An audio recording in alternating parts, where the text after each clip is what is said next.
this whole wanting to do business, you can't do business just for the sake of doing business. There has to be a problem that you're solving for. People relate more to the person than the brand nowadays. If Zerodha were to say something versus I were to say something, the responses are very different when everyone's talking long-term investment. I find it weird when people don't talk about health along with all of this.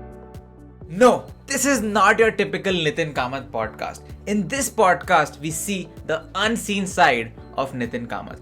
Apart from the usual finance, we also discuss the creator economy, fitness, his advice to the youngsters, and a special rapid fire round, which I won't tell you where it is, so wait and watch it till the end. And even I'm there, so make sure to watch till the end. Hi Nithin, first of all, thank you so much for bringing us this time. It's a pleasure, and you won't believe how many people reached out to us after the Nikhil podcast that get Nithin as well and all that. So thank you so much for doing this. Cheers for having me here. Thanks. Hi Nithin, big fan. Yeah, so before this started, we're here since 30 minutes. We're trying to set up everything, and one thing like a lot of people ask, like, how do you context switch? Because you move from an operational job, from a creative job of sorts, and being a founder, being a creator ourselves, keep doing that a lot, and it's not easy. So how do you as a founder do that? Yeah. No, I mean, see, the thing is, I'm more like a one-trick pony in the sense, I know this one business really, really well, and so when I write blogs, I think around 2019-20, I kind of realized the importance of creating your own kind of a voice online. Yeah. So that's when I got on social media, really. Put up a Twitter handle, start on LinkedIn, etc. And the thing is, when Zerodha really started in 2010, I think one of the problems that we are trying to solve for is transparency, which is people should have access to all kind of knowledge and information, etc. And the only way to do it is by putting your head on the table, which is write a blog, answer people's queries, etc. I think even today, right, there are very few CEOs of large financial firms actually putting their head on the table, right? As in, today if I write a blog or if I'm active on social media, I don't respond to anything. I just say something, I fire and I forget, because things can get nasty. But on our blogs and we run a forum called Trading Q&A where I create some content there as well. So there I'm interactive, and even on Varsity, for example, which is our education initiative, there I wrote the taxation module. So, and there again, for a long time I kept answering all the queries that came for taxation. So I think it's very inherent to my job as a CEO of this business to be able to context switch between running the business versus, and also putting the voice of the business out there. I've kind of realized. So the first 8 to 10 years of a business, I spent a lot of time speaking to journalists and traditional media to get the voice of Zerodha out there, put Zerodha out there. So, so what happened was when we started the business in 2010, September 5th, Nikhil's birthday on 2011, Economic Times wrote a small little article on discount broking, and they mentioned our name, right? And the jump in our, kind of user base, in terms of new customers after that one mention of Zerodha on Economic Times was just phenomenal. And then, I kind of realized that, people believe.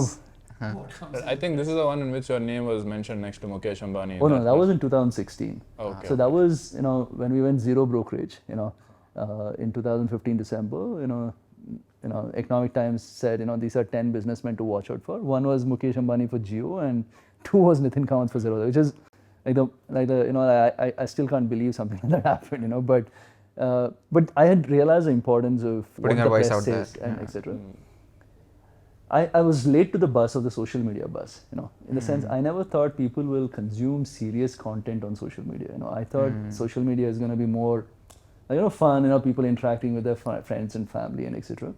So around 2017, 18, 19, what we realized is that the upside for every mention of Zerodha in traditional media started winning, right? And then we realized that this whole this alternate world that you guys are part of, which is creating content online, where you have to build your own brand, etc., was happening. I was probably at least 2-3 years late to that party, So in the sense I got it. This is 2017. Yeah, in the sense I got on in 2019. As a creator yourself, like as a creator, as in, just sharing my thoughts on business and whatever, right? As in, so I don't put a lot of effort behind it, in the sense, these are, like today if I'm talking something, within the team internally and something comes up, I think this is worth sharing, I go share it. So it's not like, I'm sitting and constantly thinking, what should I share? There's always a context, that triggers whatever I'm, sharing on Twitter or LinkedIn. So, and the upside has been phenomenal. I mean, it's just quite crazy, some of these, like the reach of some of the stuff that I say. And I think what I've also realized is that people relate more to the person than the brand nowadays, right? Right. Like, like if Zerodha were to say something versus I were to say something, the responses are very different, almost, So They relate more to you than the brand. yeah, I mean, in context of, in a certain context, yeah, so. So you're saying that what you did first was you sort of help build your personal brand and build a distribution for yourself, and that sort of synergized your growth at Zerodha as well. Yeah, so I'll tell you actually, so before Zerodha, right, I think I started trading the markets in the late 90s, and I used to run the largest Yahoo Messenger groups. Right. Orkut as well, right? Orkut and etc. Right? But I was always in all of these places in a pseudo self, So today what you call a finfluencer, I was maybe like this in a pseudo form, when back in the early 2000s and mid 2000s. The first few thousand customers happened because of that background, because I used that persona to actually generate some leads and account openings, etc. But after that, Zerodha, between 2011 till 2017, I spent a lot of time interacting with traditional media, Economic Times, CNBC, and whatever. Because in the business of money, credibility comes very hard. Yeah, right? Correct. Because people trust us with their money and securities.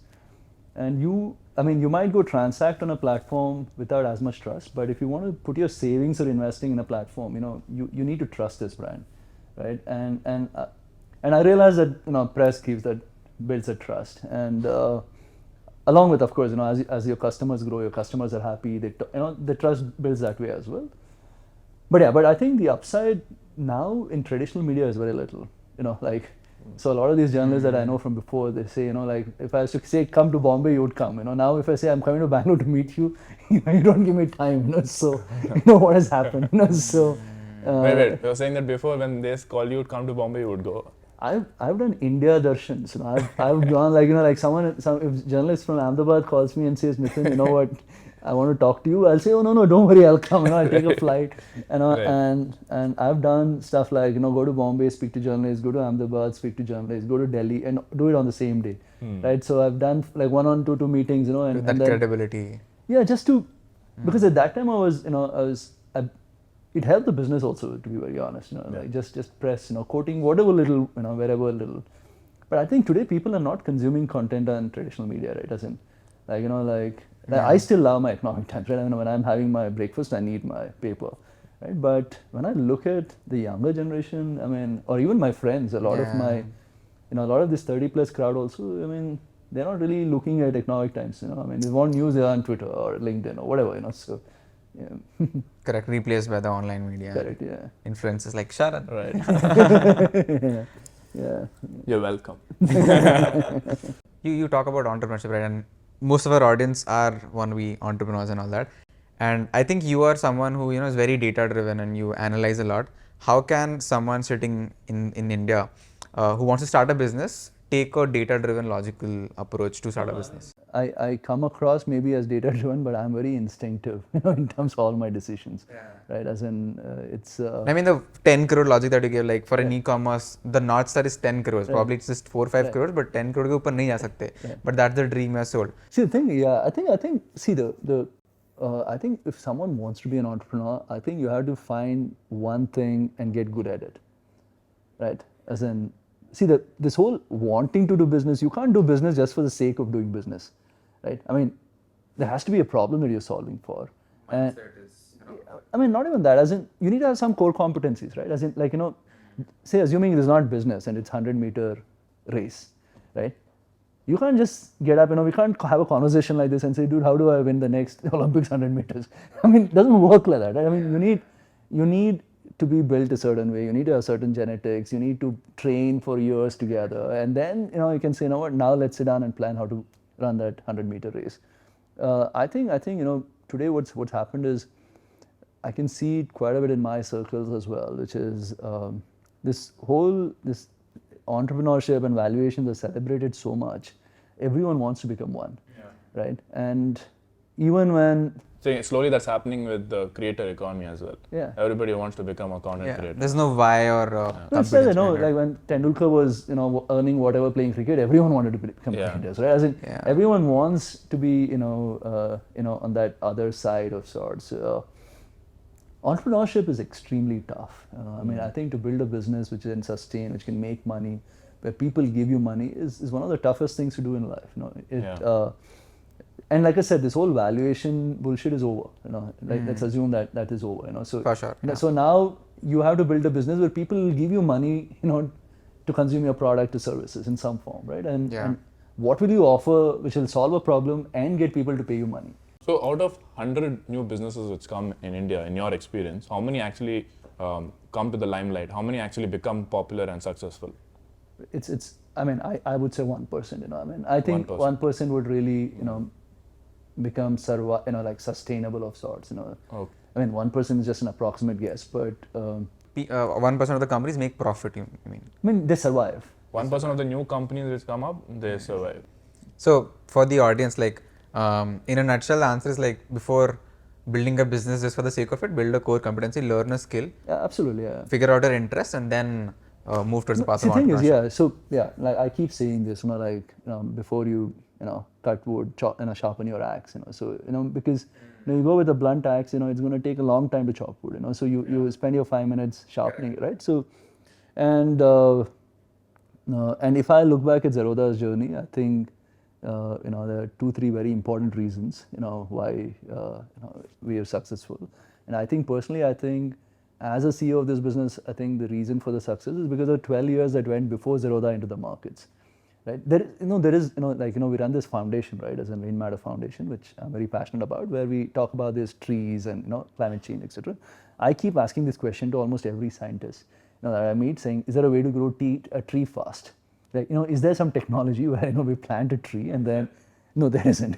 I mean, you can put steroids and etc. Right? How, bodybuilders, not in an organic way. But the problem with the tree, the thing about climate change is a lot of people think trees will solve the problem. It's not the trees, it's the ecosystem, right? As in, 2 trees, I don't know if you guys know, talk to each other, right? In forests, if one of the trees gets infested, one of the trees actually communicates it to the other through their roots and system, So it's so interconnected and intertwined. You can't just plant a tree and think, I've solved climate change problem. Right? It's the same thing, you can't grow a tree fast. You can't just grow a business fast. I mean, of course, some people have gotten lucky in life that, like Zuckerberg, built Facebook very quickly, or, say you build this whole thing really quickly. But otherwise, it's really tough to build a business. A lot of right place at the right time and luck involved, which you can't control. Yeah, and the thing is, how do you increase the odds of the right place, right time? You spend more time. Right? The more time you spend, the more the odds of you hitting 100% probability will increase. Probability increases. So I think I mean, coming back to your question, I think whatever pick up something that you like to do in life and just build your core competencies around it. And don't start off for the sake of it. Yeah, absolutely. No, I think I have a feeling in the next 1-2 years. I don't know how this will age, but say in 2 years from now, I don't think starting up will be as cool as it is today. We're just coming back on the back of a really large bull market in this whole startup. All right, so Nithin, now I have a very, very important question to ask you. Right. Something that I've been thinking the entire night yesterday. Right. Okay, you ready? Right. So, how many push-ups can you do in one go? You saw that coming. No, I didn't see that coming.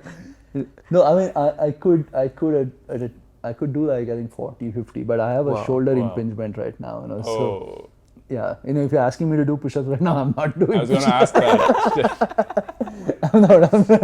That would have been a thumbnail we made. You did push-ups, another photo of push-ups. Who won? But can you talk about, so you always been a strong proponent of being healthy, right? So I personally feel that there are 3 things that 3 pillars of life, right? One is health, and then there's money, and then there's relationships, right? If I had to prioritize it, I would prioritize health and money first, because those are in my control. a relationship involves other people as well. So I would put relationship bottom.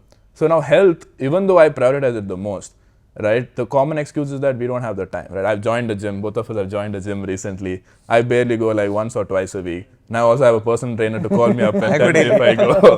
Right? So all of those systems are there, but it's very difficult to prioritize that, right? Yeah, Can you tell us a little bit about how health has played an important role in your life, and why did you prioritize that in the first place? Were there any instances in your life? No, I mean, so think, okay, so it all started, so when I was young, I had asthma, right? So when I was in my 3rd, 4th standard, and I figured the biohack to around this, which is I need to run. So if I'm doing cardio continuously, I don't get wheezing and asthma. And so through my life, it's become like almost like a thing for me, in the sense, if I don't like do some kind of physical activity in like 10 days, I'll start breathing harder. Like I know that, dude, something is around the corner. So it's almost become a second behavior. Maybe that got it all started. But I've lost the plot in between. I mean, when I used to work in the call center for like 3-4 years, I used to trade at that time as well. So I used to work like 16 hours a day. There was no time to work out. Weekends was all spent drinking and partying. Okay. so I've had, like my weights have gone, like up and down. But I've always loved sports, right? This whole going to the gym is, I don't know, is really equal to being healthy. I mean, I think it's missold that going to a gym is healthy. Understood, no? So I think healthy is, it's just more a state of mind, right? As in where, you want to be taking care of yourself, right? Which is, so, I've always played a sport. So I've played basketball through my life. So I've always tried to play a game at least once a week, right? So, it's about moving your body, not just gym, like do whatever you want. Yeah, I mean, run, it's just, play you badminton. can't, yeah, I mean, like, Where do you play? Where do you play? I mean, I used to play in National College Jayanagar, National College Basungudi. What time do you go? We'll see you there. Yeah, now what happens? We win. Some of us in the office we play football every weekend and etc. So, but generally I played some sport, or in between I was into this whole triathlon thing. So I used to train for triathlons and Triathlon is the one which you do running, swimming, and cycling. Yeah. And what's the last one? Cycling. Yeah. Cycling. Yeah. So I've done a bunch of these things. No, but the thing is, really, in the business of money, right? When everyone's talking long-term investment and wealth creation, etc. I mean, I find it weird when people don't talk about health along with all of this. It's almost hypocrisy if you talk only about money and not talk about health, right? Because really, at the end of the day, yeah, I mean, it is. So for me, in my head, what is health is that where I'm conscious about my body, right? Saying that I want to be taking care of my body. Now, I have a sweet tooth. I love my wines and etc. Right? So I don't think a 6-pack is healthy, or going to gym is healthy, or doing 40 push-ups is healthy. And healthy is where you're constantly. But you have a picture of a 6-pack. Yeah, I mean, no, I think it's a like it's a 4, like 2.5. So yeah, no, I think 6-pack is very is more vanity. I think it's very unsustainable to even get there. Right. Especially for people who are not genetically blessed. No, I'm not genetically like a blessed guy, So some people are, genetically blessed, will do jogging and they'll suddenly get 6-pack, right? I mean, I'm not like one of those. I look at sweets, I put on weight, So even I have a sweet tooth. Where are your favorite places for eating sweets in Bangalore? No, I mean, so Don't ask time. No, I've found my hacks around all of this. So when I eat sweets today, I had dark chocolates, right? So so I try to see, if I can, The better version of it as such. I mean, yeah, in the sense, less sugar, so then I can do it less guilty free. So if I'm having rasgulla, I'll squeeze out the sugar syrup. No, why would you do that? No, because it's still tasty. It's not like it's not tasty, So, no, but I think it's definitely helped me personally. I think, you're just so much more sharp. I get up at 5:30 a.m. every day and I work out. Right, It just wires me up for the entire day, So in the sense, if I were to start my day without a workout, I feel almost weird now, So, and it helps you be in that positive state of mind as well, right? As in, like, which is very important, in life. What time do you sleep? I sleep around 9, So. Wow. As in, I get to the bed at 9. By the time I'm sleeping, it's probably 9:30, 10. So. Right. I mean, this was the physical aspect of it. Another aspect is the mental aspect of things, right? And today's 22-year-old, I think stress and anxiety is one of the major concerns of our generation, especially for content creators. You know, we constantly look at कितने views आए, कितने follows आए, आज 200 गिर गए, and all that. So how do you, you know, if you were 22, what would you like? How do you manage this stress and anxiety? Because I think in your generation, like when you were 22, I don't think there was so much comparison and so much out there. No, I used to trade the markets very actively, right? As in, I think trading. For the you to markets, like ये 200 नीचे गिर गया. yeah, I mean every day it's a P&L, right? You're making money, Yeah. or for you it's views. Correct. Trading it's money. You're either making money or losing money every minute. So it's being like on a roller coaster, right? And I think personally, my journey of being a businessman, I think has been, I think some of those philosophies that I learned trading has kind of rubbed off on my business journey as well, which is stuff like, I realized as long as I was trading and I was chasing these outcomes, money outcomes, I kept losing money, or like I would make money and quickly lose money, and etc. Right? And then this whole idea that there is nothing called a short-term game. There is like whatever you have to think 5-10 years ahead. This whole I think the problem with a lot of people is we are always thinking 3 months, 6 months, 1 year. Instant gratification चाहिए. Yeah, I mean, like I put this much effort. What am I in 3 months or 6 months or 1 year? Right? As in, but how do you think long term? Because I'm sure most people, right, whatever 5-year plans or 10-year plans they've told the HR when getting into a company, I'm sure 99% of them are not able to do that, right? And because we see that life is changing so dynamically, people have stopped putting long-term goals. No, how do you do that? yeah, no, I don't personally put any goals, because I think the problem with goals is, these goal posts keep shifting. Correct. Right? Correct. And then you keep stressing yourself about You're it. satisfied, yeah. Yeah, so like when I started trading, for me, I had this whole, I want to buy this watch, I want to buy this car, and etc. I mean, after a point, I'm like, dude, this sucks, because there's always a better car, there's always a better watch, so there is, there's no end to this shit, so. It doesn't end? No, it doesn't end, so. And I know like really, really rich guys, and there's always something more to buy, so. That's why now I'm not going to be a billionaire, because it never ends. I've given up my dreams of being a billionaire. No, all these billions are paper money, so so this paper valuation, billions is not even billions. But I think it's about, see, the thing is, in life we always come across a lot of these decision-making processes, right? Should I do this or should I not do this?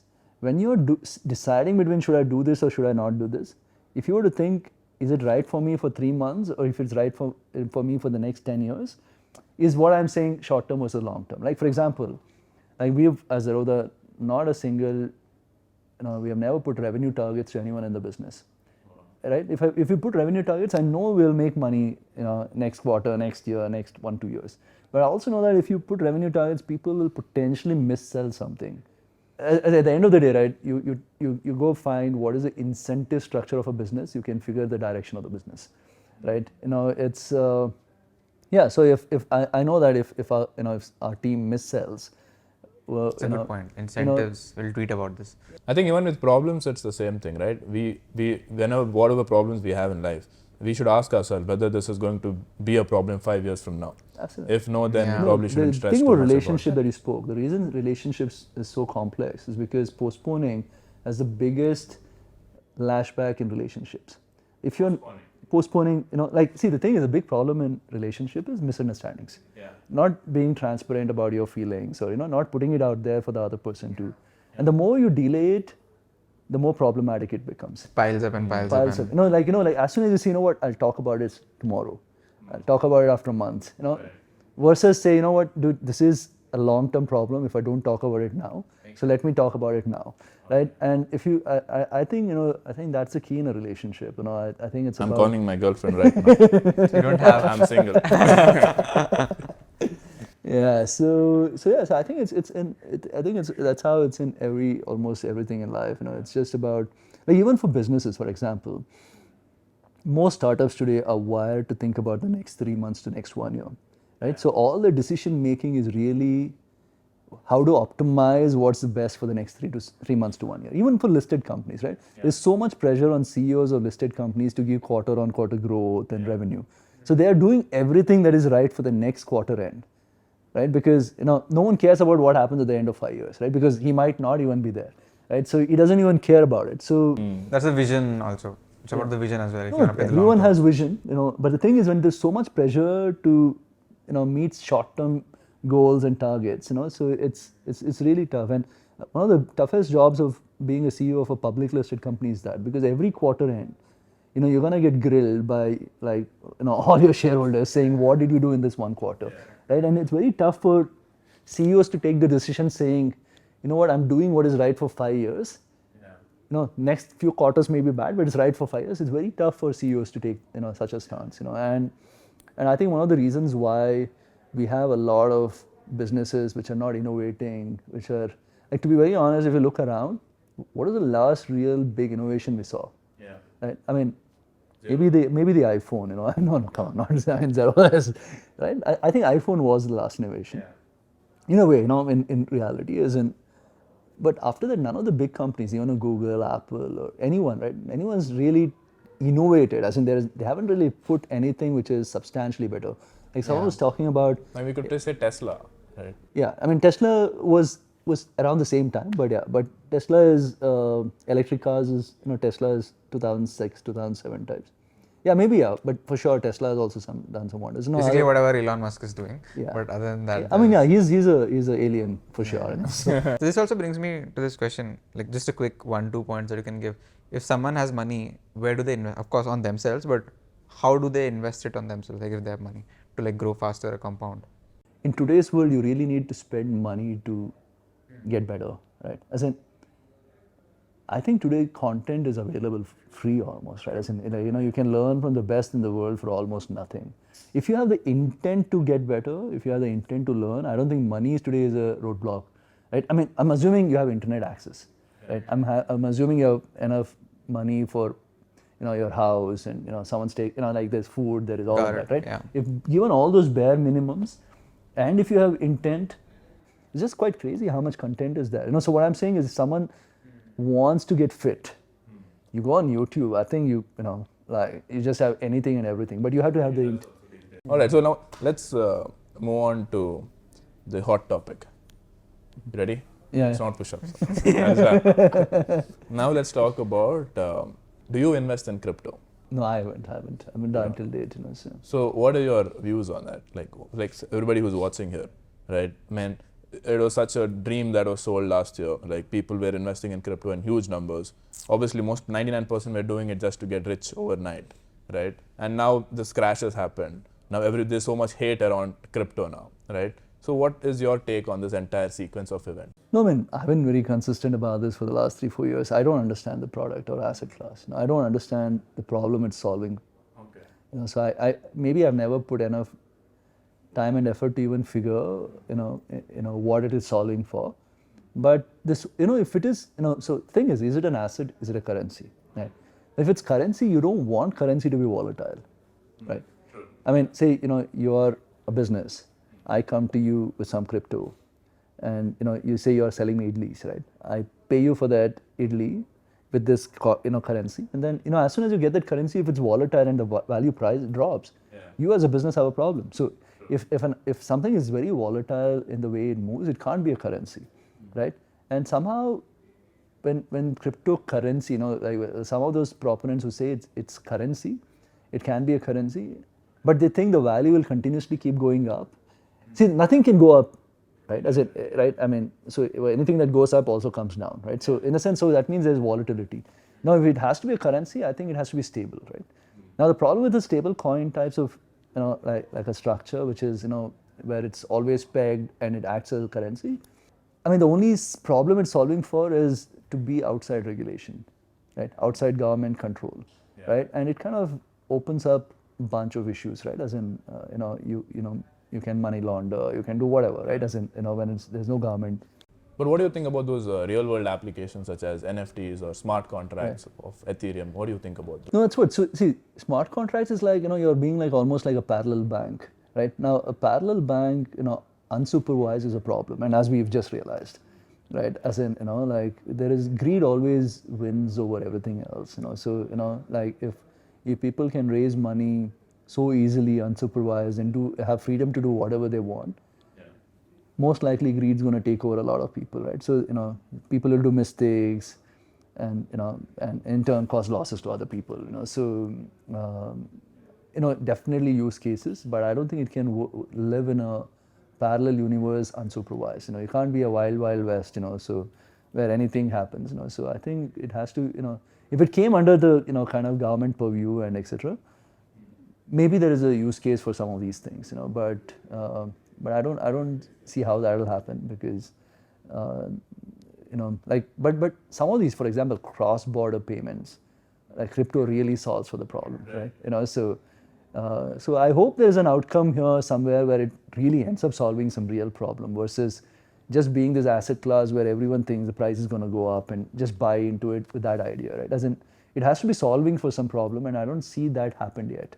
I mean, the only problem it's solving for is to give people some dopamine hits, and generate some greed and now fear as well, So I've actually stayed away from.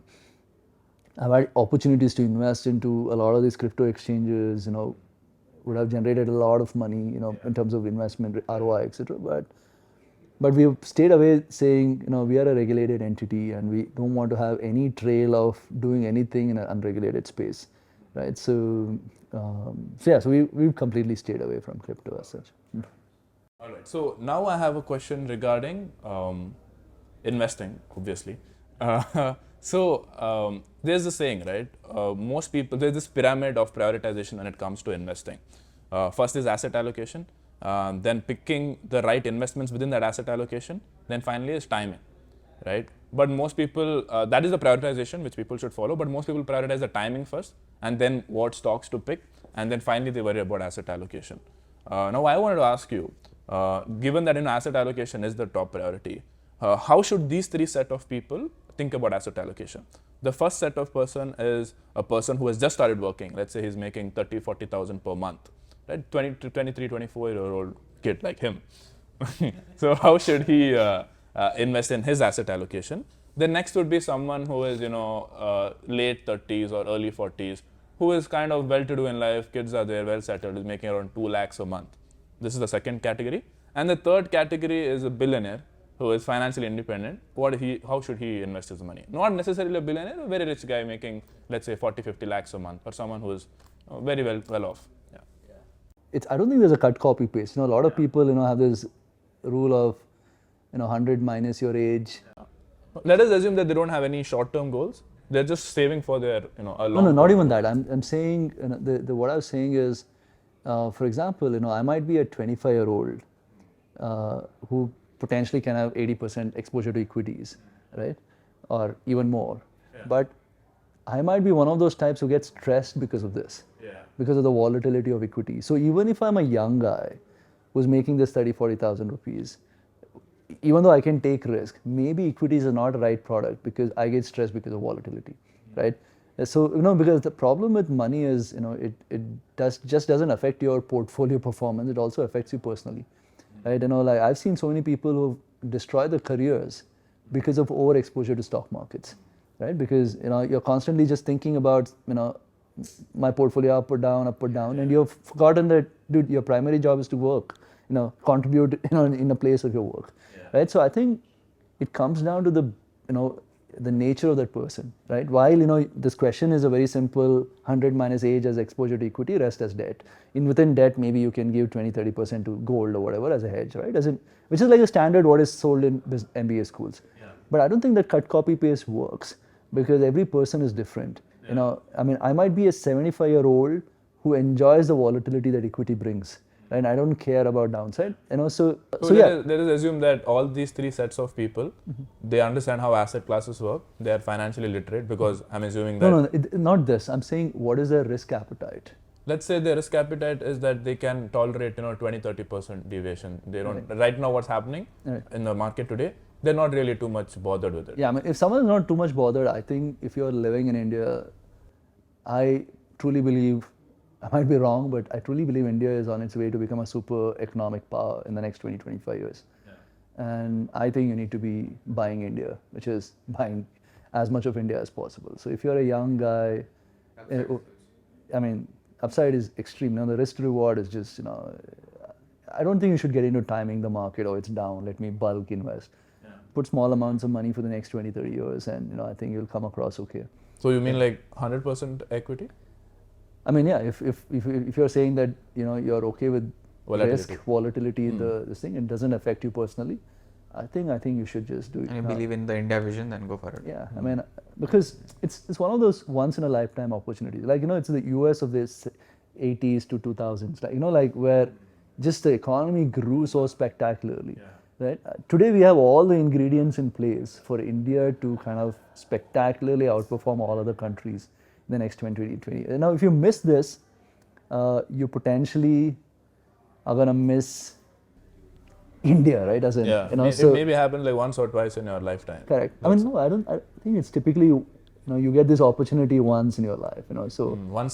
It happens once in that country, something like that. Yeah, something like that, right? As in, like, what happened in China for like 10 years, right? Yeah. Like, so, I hope see, the shorter term, there could be pain and etc. But I think long term, I think you should be, I think all of us as Indians have to believe that India will do well and invest into India and not just invest by just buying Indian stocks. I think you have to do what is right for India as well, right? As in, a lot of people think, if my job is done as soon as I bought into stocks. If you want your companies to do well, you have to become a decent Indian, right? Which is, you have to take care of people around you. I mean, you have a maid in the house, help that person get better in their life. Yeah, I mean, just, think about yourself as an economy and do whatever is right, around you. So, you are helping the country do better in some way. Eventually, if a lot of Indians do this, us as a country will eventually do well. Got it. So, well, he's the finance guy, I'm the marketing guy. Yeah. So this question is for all my marketing bros out there. Right. That why does Zerodha does not spend single money on performance marketing or any kinds of marketing? Yeah. So there is, like I said, before Zerodha, I was very active trader. I used to be a sub broker for a while, and I realized that historically, or not historically, generally, with all my experience, that people don't look at an ad and decide to buy or sell stocks, right? Unless the ad is selling greed. If I got on a platform and said, invest in the markets, make 30% a year, people will come open accounts and trade, right? Because you are enabling greed. Yeah, you're selling greed. Greed is not allowed to be sold in a regulated industry, right? I can't go out and say this, right? What can I sell? I can say I offer the best platform, I offer best education, I offer this.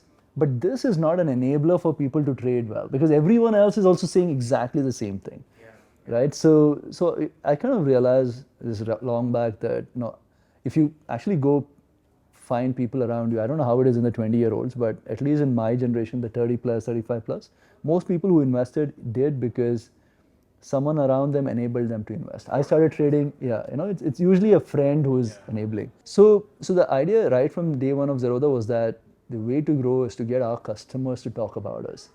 It's a much harder way to grow the business, because easy way is to get on Instagram and spend on ad, right? Much harder way is how do you figure what can get your customers to talk about you, So. But you mentioned in one of the podcasts that this was possible because you started in 2010-11. Today, Zerodha couldn't be a bootstrap business. You'll have to raise money, right? So if you were to start the Zerodha like in 2017, 2018, do you think you'd still go to the word of mouth way, or then you'll have No, to? I mean, I like I said, I don't think there was an opportunity to build another Zerodha. I mean, it could have been some other broking business, but I don't think with the same philosophies in which we are running the business, it would have been possible to build it 2017, 18 onwards. It would have been really, really, really tough. And also the other angle to this, right, is that when you spend money on acquiring a customer, like we were talking before, is that you then get into this journey of, as a founder, as CEO, thinking, how do I recover this money? If I spend, say, I did an ad campaign, costed me, say, 10 crores, right? Say I got, 1 lakh customers. I know that I spent 1,000 rupees per customer now. Now I need to figure how do I recover this 1,000 rupees from these customers. That means now I'm going to find ways to nudge that person to buy or sell stocks, right? Because only when that guy transacts will I generate. But that's very irresponsible as a business to do, because to generate revenue, I cannot be pushing risk on my customers, right? So until date, we have not pushed one idea to a customer that will get him to trade more. Every single thing that we have done till date has been more what will get the customer to trade less and not more. And we could take that stance because there is no, I need to recover this much money from my customer. Cost itself is so low. Yeah, and it's not low. We actually make money on acquisition. So we charge account opening fees of 200 rupees.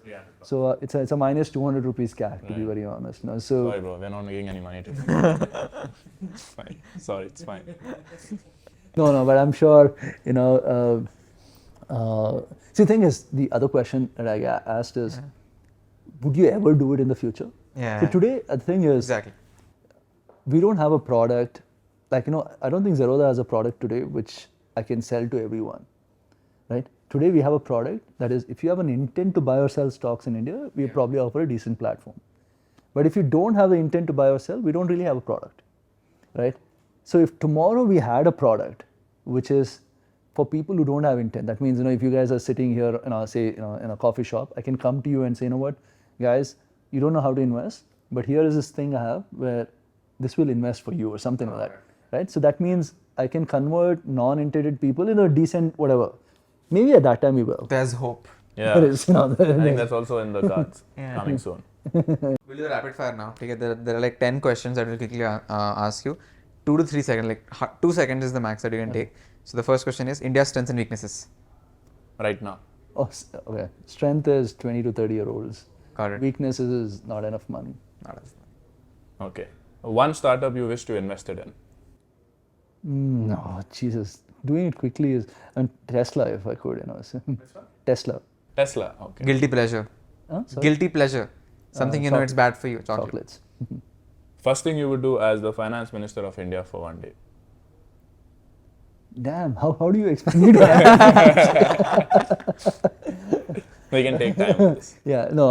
I think as finance minister, I think I'll try to solve for some of our industry problems, which is, I think India needs better. Government has done quite a bit, but around corporate governance, I think, I think we need to push for better corporate governance in this country, because people have to, if you invest in a company, you need to know that the company is not, doing some hanky-panky behind the scene. A lot has been done, but I think a lot more can be done.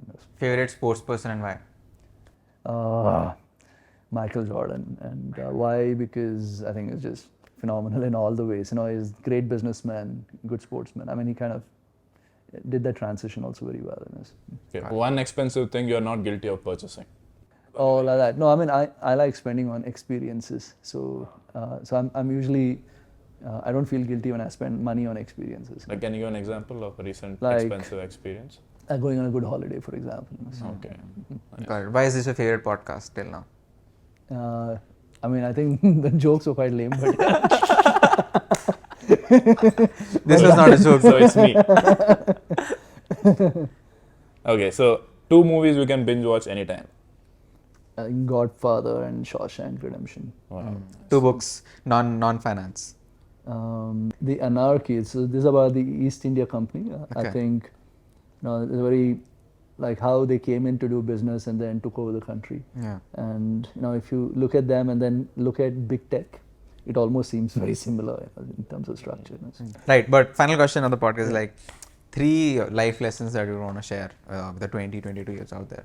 Yeah, no, I think it's about being curious, right? As in, like, if I look back at my life, I think some of the things that I've done right is I've never been like a king of one, but I've been a jack of a lot of things. So I think every new skill that you learn, every new thing that you learn somehow helps you get better at, like overall as a personality, So I think and then this whole process of being curious and learning, the odds of you picking something that you're decent at also improves, right? As in versus being closed box. Like even with my son, what I'm trying to get him to do is to try as many things as possible. So Be curious and explore. yeah, just be, just always, I always have this whole question why, right? As in like, and then have that in like, and then motivation to go and discover that why, not just a Google saying, tell me why, right? As in just kind of go a little deep because, for you to develop interest in anything, you can't get it surface level, I think you have to just go down like a few meters deep. Second is, I think it is this whole chasing outcomes, right? As in is not a good idea, which is, you set a goal and say, what I want to reach there. it's very tough to do it in life. It causes a lot of frustration. You tend to, compromise on decision making. You end up, like I said, earlier, which is you tend to pick up what is right for short term, maybe not right for the long term, etc. So what do you like replace it with? We just do, do every day, get up every day and say, what, I want to get better at something today, and and wherever you have to go in life, you'll go. As in it's just having an open Have the mind. system in place and then do the system to the Trust best the of your process. ability. Yeah, trust it and then keep doing it. I mean, like I said, at the end of the day, right, if we pick up a lot of people who have gotten, who've done well in life, this whole right place, right moment is a very important thing, right? And unless you get it, you cannot get to any outcome in your life, and that can't be gotten, right? As in, it's one of those goddess of luck has to smile at you types, So not chasing outcomes, just generally keeps it, very easy. And third would probably be, I've been trying to sell this quite a bit of late as well, which is, think about your health, because at the end of the day, it's really what is gonna, allow you to follow the first two rules well, because you need to have a positive, frame of mind.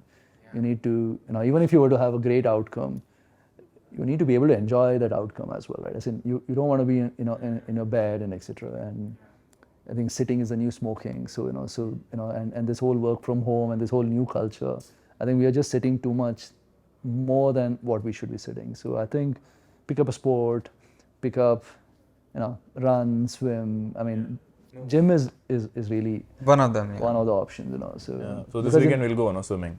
yeah, we can. I know you're from Mangalore. You probably are doing that swimming in Arabian Sea, right? No, I went surfing recently in Mangalore. Oh, It's surf really and fun. sands? Yeah, in Mantra Surf Club in Mangalore. Oh, It's really nice. fun. Yeah, I think that's another very interesting thing. In India, there has been never any surfing. And suddenly, like the surfing, I went to Chennai and there are amazing surfers, these kids and all, were surfing amazingly well. Yeah. So we covered so many topics, right? Finance and education, growth, etc., etc. Health. How do you know all this? No, Poor man. Thank you so much. Thank you so much. no,